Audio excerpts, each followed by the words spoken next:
पत्राचौल जमीन घोटाले को लेकर गिरफ्तार हुए शिवसेना के राज्यसभा सांसद संजय राउत के घर से बरामद हुए रुपयों पर राजनीति शुरू हो गई है।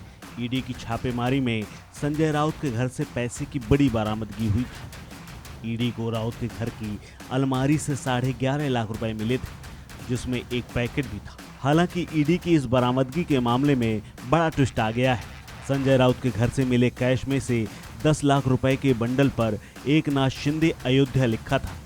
अब इस पर राजनीति तेज हो गई है। संजय राउत के भाई सुनील राउत ने कहा कि 10 लाख की रकम पार्टी फंड के हैं। वहीं कैश में मिली रकम को लेकर ईडी का कहना है कि यह रकम अघोषित आय से थी। संजय राउत के घर मिले 10 लाख रुपए पर महाराष्ट्र में राजनीतिक चर्चाएं तेज हो गई हैं, क्योंकि सूत्रों के मुताबिक संजय राउत ने ईडी को बताया है कि 11.5 लाख रुपए की रकम में से 10 लाख रुपए फंड के हैं।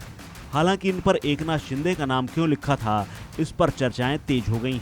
इस बीच औरंगाबाद में एक मीटिंग में बोलते हुए एकनाथ शिंदे ने कहा कि संजय राउत के घर मिले पैसों में मेरा नाम है तो उनसे ही पूछ लीजिए। उन्होंने कहा कि मैं गैर जरूरी बातों में नहीं पड़ता हूँ। शिंदे ने राउत पर तंज कसते हुए कहा कि रोज सुबह बजने वाला भोंपू अब बंद हो गया है। हालांकि एकनाथ शिंदे गुट के प्रवक्ता दीपक केसरकर ने स्पष्ट किया है कि एकनाथ शिंदे का इस पैसे से कोई लेना देना नहीं है। उन्होंने कहा कि हम लोग जब गुवाहाटी में थे तब भी यह आरोप लगाए गए थे कि विधायकों को पैसे दिए गए हैं। हमने तब भी कहा था कि हमारे होटल के कमरों और घरों की तलाशी ले ली जाए। हालांकि दीपक केसरकर ने यह भी कहा है कि संजय राउत बहुत होशियार हैं और हो सकता है कि उन्होंने जानबूझकर एकनाथ शिंदे के नाम पर 10 लाख रुपए रखे हों। केसरकर ने कहा कि हो सकता है संजय राउत एकनाथ शिंदे के खिलाफ कुछ करना चाहते हों, इसके लिए अयोध्या जाना चाहते हों। संजय राउत ने इसके लिए यह पैसा रिजर्व रखा हो, इस पैसे का स्रोत दिखाना चाहिए। इस बीच संजय राउत के भाई सुनील राउत ने कहा कि यह कार्रवाई शिवसेना की आवाज दबाने के लिए है।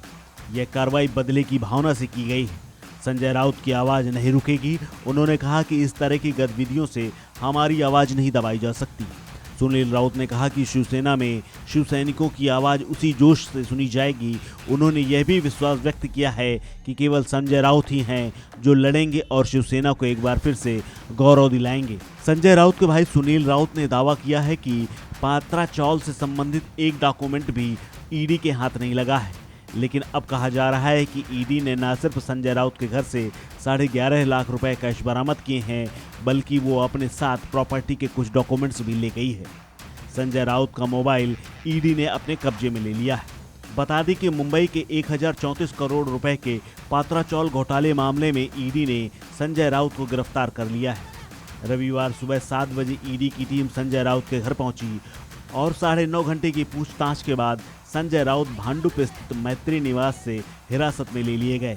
इसके बाद ईडी उन्हें मुंबई के फोर्ड ऑफिस में ले गई, जहां बाद में उन्हें गिरफ्तार कर लिया गया। इस खबर में फिलहाल इतना ही। अपडेट्स के लिए बने रहिए वन इंडिया हिंदी के साथ।